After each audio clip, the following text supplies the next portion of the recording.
Welcome, enthusiasts. This is John. Today's the 12th of March, and a big day here in Southwest Florida.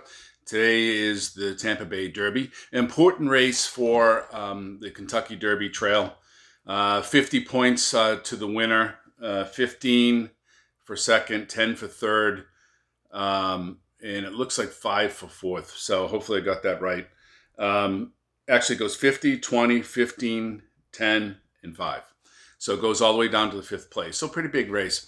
At any rate, what I thought might be interesting is, I've already gone through the card, and I have some ideas. But I thought maybe what we do is go through a clean sort of past performances using the the Daily Racing Form's past performances for today, and just show you sort of my handicapping technique just kind of sort of walk through, and maybe that's the basis for you making selections today, or just to sort of build your wealth of knowledge as far as handicapping and horse racing in general. So without any further ado, what I'll do is I'm going to just flip the screen around a little bit, and bear with me for a second, and we will be focused in on, hopefully if it all works all right, on the Daily Racing Form. So bear with me. All right. I think we're almost there. All right, Daily Racing Form. Here we go. It's going to take a little bit of moving around, but I think we're going to be all right. So when you go to handicap or start your handicapping,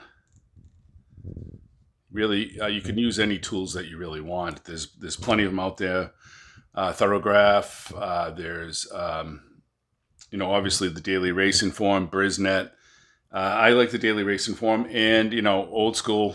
The tail end of the baby boomer generation. Sorry to admit that.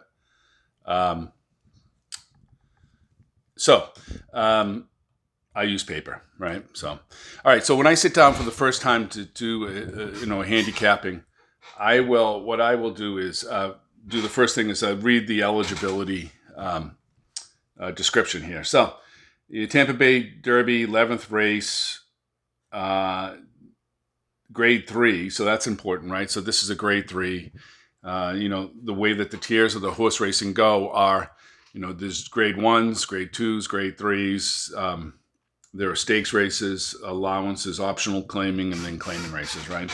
So this is going to be a mile and a 16th, a little schematic right here as it relates to what the, where they'll start and where they finish. Sometimes it's important because as you see right here, they're going to be starting right here and finishing here, right?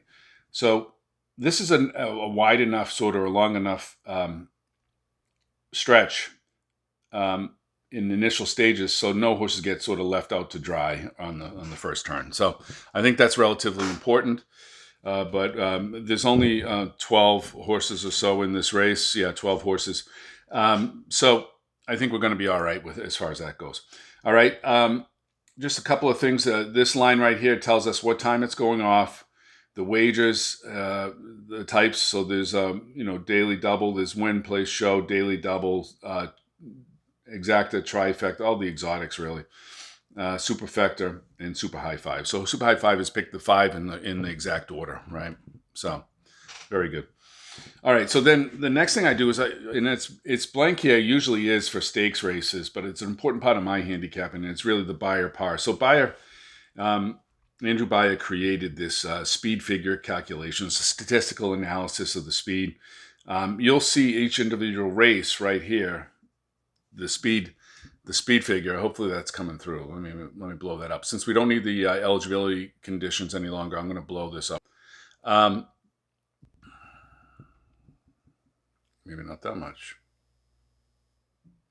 Okay, so anyhow, ordinarily what I do is look at the Beyer par, which doesn't exist here, but then compare that to how the horses have run in the past. We can't do that here, but we can use the Beyer speed figure as a comparison on a relative basis to how the horses are doing. And also this category right here, I'm going to draw a line and then look at it. It tells you the speed figure as well as the track variant. So that track variant is how this track ran out of all the tracks out there. So it's basically difficulty. The higher the number, the more difficult the track. Hopefully I explained that right. So there's another way that you can compare sort of race to race and horse to horse, right? So let's just go through this. So usually when I sit down, I'll go through and I'll highlight here, mile and a 16th, G3 for 3-year-olds, right? That's right here. And so knowing that this is a Derby trail race, all that makes sense. The first horse here is Lord Miles, number 1, a Curlin sired.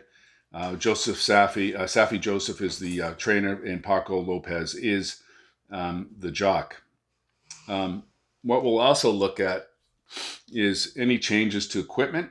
Right here, you'll notice blinkers are off for this horse. So when blinkers go on, the horse tends to be more focused and maybe speed oriented. Blinkers go off, and the horse tends to be more engaging. So particularly down the stretch, you can see the horses coming, that kind of thing. That's my general. I'm sure there's a lot of professionals, equine professionals, that will tell you exactly what it means. But the blinkers are important because a horse almost can see 360 degrees, right? Almost completely behind you. That's why you'll see when people walk behind horses worried about kicking, you say, well, how do they know they're by it? They can see behind there. There's only a small percentage of the 360 that they actually can't see. Now, the other thing is that they can't see directly in front of their nose, which is kind of interesting. But at any rate, I digress. Right here is lifetime statistics on the horse. Okay, in 2023, the horse has come in third once, raced twice. Last year was 1 for 1. And then over here is your Tomlinson figures. So if it's a wet track, 426, anything over 400 is very good. Synthetic, we don't have to worry about that today. Turf, when this is a dirt race. And then the distance. How is this horse stacked up as far as the distance is concerned? 368, that's a pretty good number. So for the distance. You'll see down here,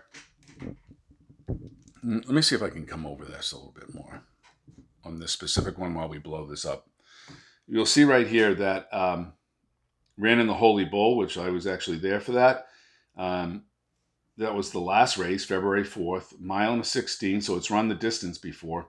That was also a grade 3. That's an important part of handicapping, is has the horse ran in this type of race before. The speed figure of 64, was in the first post position, broke 8th. So kind of a slow break. I don't know if there was an issue. Was 7th, came to 7th, 8th, kind of just putzed around. I read was the jockey. So very underperformed, I think. And I think it's also interesting to note, and this is what kind of a handicapping. I wrote it when it was in Gulfstream, but we have Paco Lopez. Parco's a good aggressive jockey, but Irad's the best in the country, right? So, that's a step down. And the jockeys also look at this stuff, and their agents are also looking at this stuff, and they want to put themselves and their client on the best horse that they seem. So you can take the jockey's expert advice as far as what do you think about this horse. So not a very good performance. The Mutual Macho Man 150 stakes race was a good race. Ran an 81 with a 16 variant. So they really underperformed the last race. Maybe it's going to improve. And then looks like what is his style? So I'll just look at this and say, well, okay, this race, we can't really tell anything from style in the last race, but the second race, the sandwiched race there, it's kind of a closer, right? So, he's going to make a run at it. He ran against Dreamin' Kong, which is the 8. We'll come back to that. I'm going to put almost half an X on that because I'm not really a huge fan of that horse right off the top. All right, next horse. Classic Car Wash. Amalio is the jockey. My initial impressions with him is that he's best suited for running on top. He has really good timing, good sense of timing, and he's able to sort of lull the pack asleep if he can get on top. Now, that's what they did the second to last race here. So maybe he could do that again if he can get to the top. We'll come back to that in a second. Okay, so at the OBS, March 22, sold for 105. Noble Bird was the sire. East Lake Classic is the dame. Mark Cassie is the trainer. Tomlinson, he's 314, a little lower than the prior, but he's has run 2 times, won once, and third at that distance. All right, that's something to keep in mind. So to me, it's kind of a speed horse, but let's be aware. Let's see what kind of speed he runs. 24. I don't call that speed. I call that he was forfeited the lead, if you will. 24 first quarter, not really that good. 21, 22. That's speed. That's the kind of speed that's going to get you on top, particularly in this kind of race. So not here. On its face, it doesn't fit into the jockey's tendencies. I'm going to pass. Although it is an 8% trainer jockey rate. And then if you look at these trainer stats right here, just pretty normal. There's a little bit of a closer look here. We don't have to get into that. We'll get a little monotonous. Okay, classic legacy. Jockey Irad Ortiz, the sire into mischief, distorted legacy is the dame. Bill Mott, right? You always, whenever you see Bill Mott, you have to look up. Okay, now let's think about this. Irad left the number 1 horse for the 3. What has the 3 done? Well, the 3 ran in a grade 3, so that's a check. 72, not all that great, but remember, the conditions I think say they're probably fast. They do, but that's a little, for the Sam F. Davis, but that's a little bit skewed because, it started pouring rain, and I think the track had some moisture in it, so we'll come back to that as well. So really underperformed in this race, like a lot of horses in that race. And then in his maiden win, he was what I call the close closer, right? So I put speed, and then this is a closer. Close closer in my calculation is someone who's within a few lengths of the lead and then closes, right? Okay, so Tomlinson, nothing, great. Almost 400, that's pretty good for the distance. But one race at the distance didn't really do anything, as we saw. He ran in wet conditions. This is curious. And he was 1 for 1. It won't be a factor today, but something to keep in mind when you're handicapping. Okay, Groveland. Daniel Centendo ran in the grade 3. Appears to have been a close closer at the Sam F. Davis. I was there to close pretty well to second. Street Sense, good sire. Has some pedigree on the turf. What does it say for the turf? 298, not really. 372 on the Tomlinson for the distance, not too bad. So 75. So I think you kind of get the point how we're comparing these things. So right now we have horses that are running. A few horses are running. I'm going to put a question mark for the 3, actually. And then I think we just have to put a question mark for this, for the 4.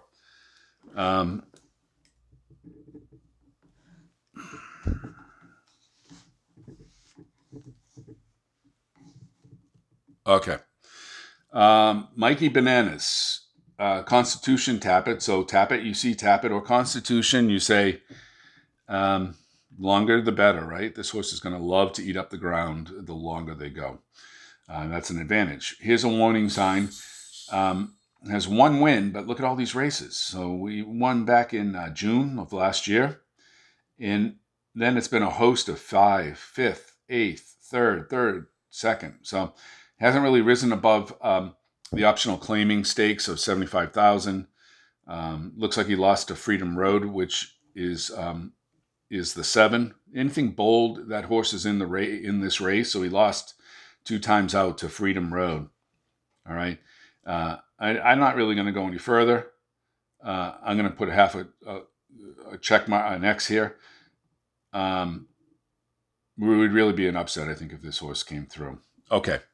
All right, next horse, Tap It Trice. You've heard a lot of things. 8-5 morning line. This is the morning line number. So 30-1 was on Mikey Bananas, but 8-5 on Tap It Trice. Tap It Trice, tap it. Okay, what did we just say? Anything with tapper in it? Tap it in it is the longer the better. Trainer Todd Pletcher rings a bell. 22%, 20% this meet, 20 at Tampa, 22% overall. This horse is at early pace versus late pace. Is a closer, and we'll look at the running line in his last race, which only has 3 races. Ran a 92 speed figure, and he was a close closer. So I'm going to characterize him as a close closer.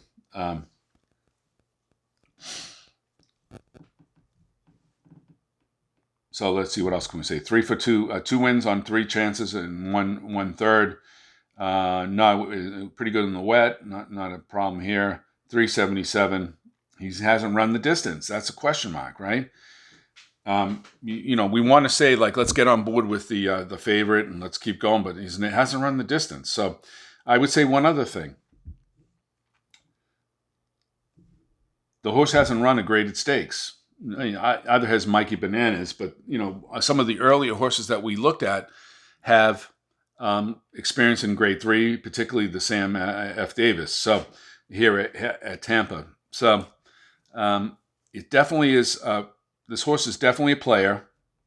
However, I'm just gonna say there's a chance here that this horse, third horse, it's still learning its profession at this point.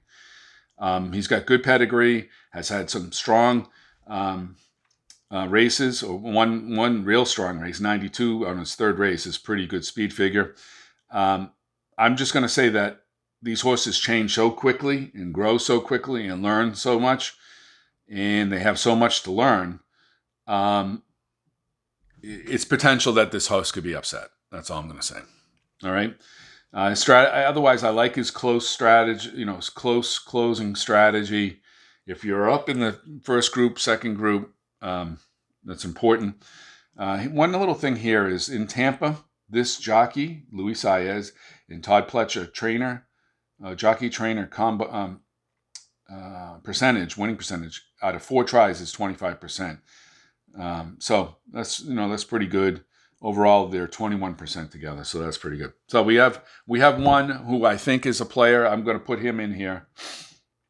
Tapit Trice. I'll put the 6 up here. It looks pretty good to me, but let's keep moving on. Freedom Road. We already talked about Freedom Road. The 7. Hopefully, let's move this down here. Looks like he was in a race with Mikey Bananas. Mikey Bananas came in third. I guess that's third. Malibu Moon. Diaz is the jock. Kind of a split even, sort of whether early pace or late pace. Hasn't run a graded, but has run a stake. So unlike Tapit Trice, hasn't run a graded, but has run above, just the 75 optional claimant. He came in third that race, but he's really not knocking it dead with some of the statistics, speed rankings. Looks to be a closer. So closer, think underneath on your exotics, your pick, your trifectas, etc. Unless you're going to do a trifecta, I would do a negative on the try, a question mark negative. So second or third, maybe. All right, Dreamin' a Kona. Dreamin' a Kona. Spife is the jock. Looks like a related person here. Spife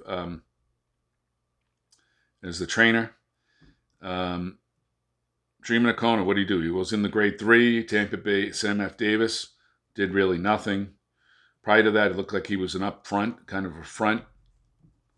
I wouldn't say he's never really had the lead except for in this maiden race, which he won, which is nice first time out. Lost to Groveland in Classic Car Wash. So he lost to the 2 and the 4. Okay, so right here, we haven't seen this just yet. Bullets on the works. So a bullet for 4 furlongs, 1 out of 65. So he was the fastest out of 65 horses on this date, February 25th. Also had a bullet on the 18th of January, 1 out of 43. Also had a bullet in December, 1 out of 7.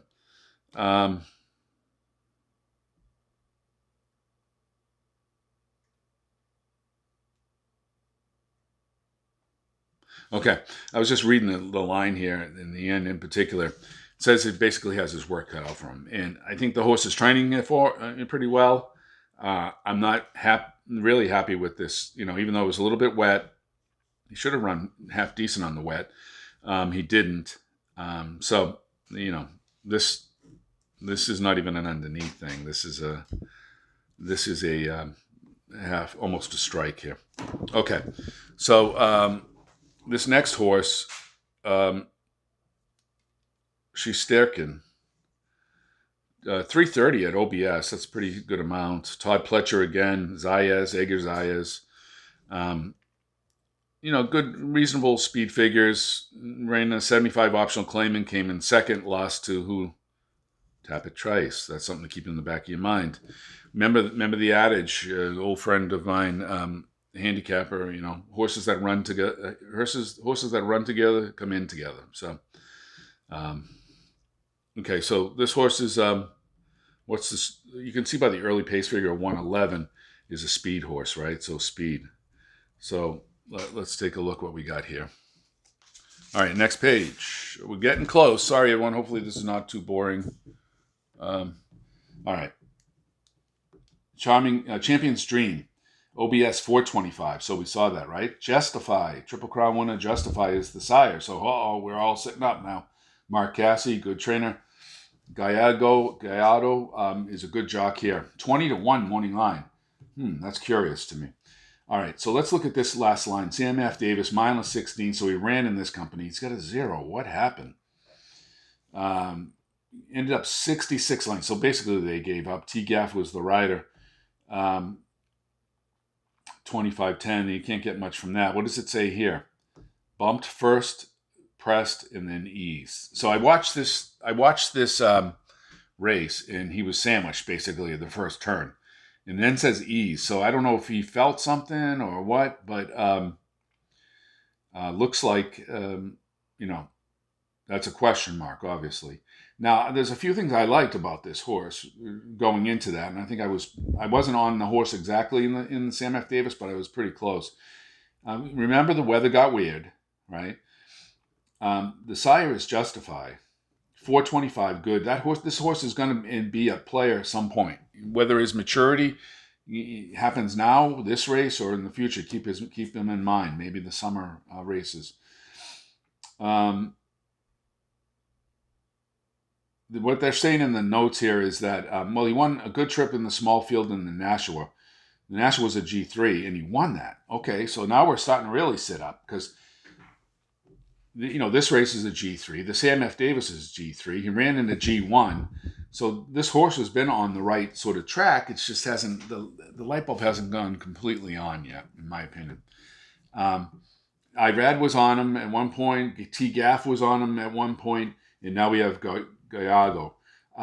Anthony Gallardo is a good Tampa jock. So it is a step down, but it's not, I don't know. My gut is, I like this running line right here. He runs on a race like this where he's one out, a fifth, one out, third half out, second half out, and then by a neck, right? I kind of like that. I like that running line. I'm gonna put this in as a question mark in a kind of a minus. All right, and let's come back to it. 11. Say Deco. I like this horse actually in the Sam F. Davis. Let's see what happened to him. I think speeding. I've said a lot when we've talked about handicapping, particularly if I get bogged down. But usually right off the bat, what I try to do is determine who is the speed. That's the question, right? I think this horse is the speed. And he was in the Sam F. Davis, and let's take a look at the running line. Right, mile in the 16th. He's only run that once, right? Cajun Breeze with All the Boys. I don't know those two. Congrats, I know the grandsire. The training percentage is not exactly there. He's got one bullet workout, 1 out of 8 on 5 furlongs at 101. So, that's respectable. It tells me that, that was just, a week ago that the horse is in shape. The trainer's a 10%, 14% trainer. The jock is a 10%, 12% jock. The distance is some question whether he wants the distance. He's one win and two times at Tampa, and then this last race broke first out of the 11th hole. So if you think about it, 11, kind of goes to that what I was talking about. Here's the gate, right? Starting gate, and he broke, and then is he going to be stuck outside on the first turn? You're running longer distance. With his speed, he can come over. So he came over, took the lead, held that lead until the last furlong, and then faded, right? Came in fifth, unfortunately. I think I had a good show bet on him. His odds when he went off were 43-1, so I was licking my chops on that show bet, but to no avail. This running line, he lost to these guys. We know that, Champion's Dream. I feel like this horse has something. And if he can get the distance, this horse could be a player. So he's going to be in the front, in my opinion. I don't see a lot of speed here. Prairie Hawk. I'm going to put this as a plus for me. G3. This horse really. I hate to do this because what happens is I say it right off the bat, and this horse is out, and he ends up.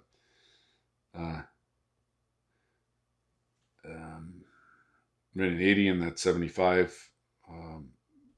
Groveland is a player in this race. Prairie Hawk beat him. Well, that's curious, right?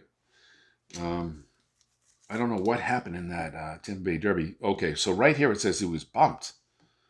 So what's his style? Style seems to be a close closer. You know what? I was gonna axe him, but I'm gonna keep him up there. I'm just gonna say a question mark negative. Okay. So speed. Early speed. This guy has early speed. That's one. We know the 11 has early speed. Not really. This is kind of a close closer, Champion's Dream. Tapatrice could be there if he wants to use. Dream in a Kona is a front end.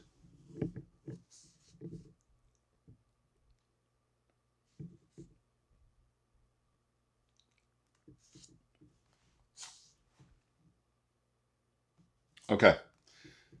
I think I kind of have a idea of what I like. Okay, so I don't know what to do with my 11. I think the way this race is going to go, the 11 is going to be the prevailing speed, right? So we got right here, Zadeko. I think it's going to be the prevailing speed in controlling speed. 23. He can run a 22. Probably waste him if he does with this crowd, but I feel like he's going to be there. This guy here, 25. I don't even call that. It's a lower class race, and you're in a 25. That means no one else wanted the lead. Champion's Dream could run a 22, but hasn't in some of these races. At 22, he's going to be a 23. He's going to be a length and a half out. 24. I'm not really a big fan of that.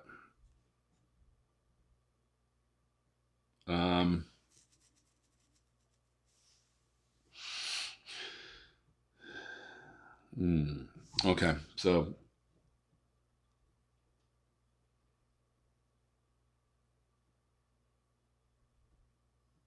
all right.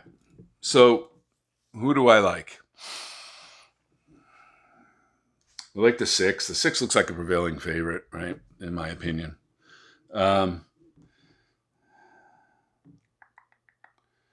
think the 7's going to hear. The 6 looks like he's going to be, the first few calls is going to be within 3 lengths out, right? I think that's what it's going to be. So Saez is going to take him, kind of run him, get him to what they call rate, right?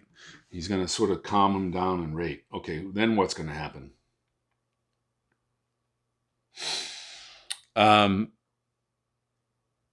My gut is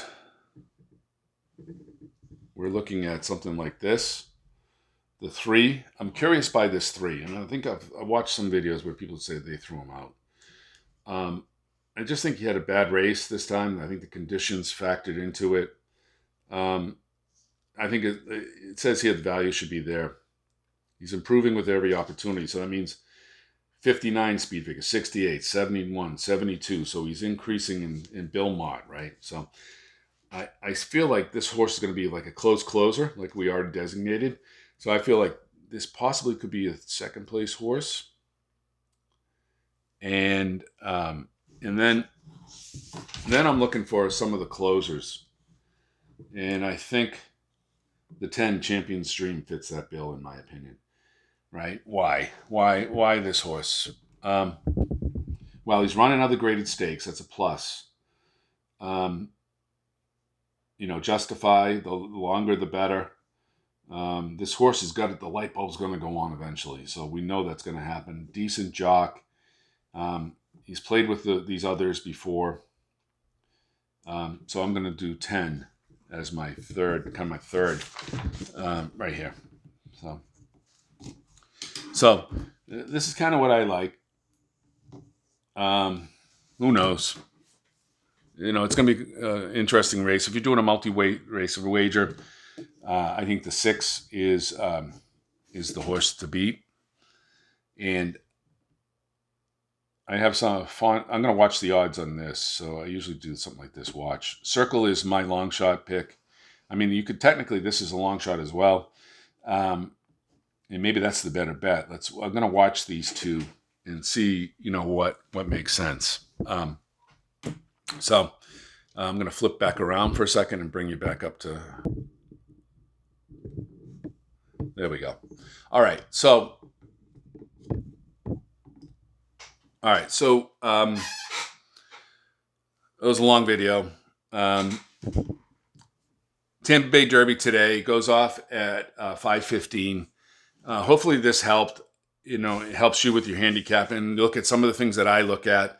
Again, I like the 6 Tap It Trice, the 3 Classic Legacy, the 10 Champions Dream, and the 11 Zydeco.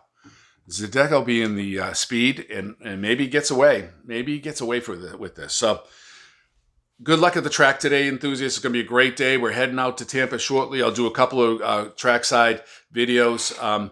But thanks for bearing with me. Hopefully some of you diehards will kind of watch through and saw that, but and gain something from it. Send me your comments if I misinterpreted something, or maybe you look at something different. I'd love to learn from you guys. So thanks, enthusiasts. Talk soon. All right. Good luck at the track.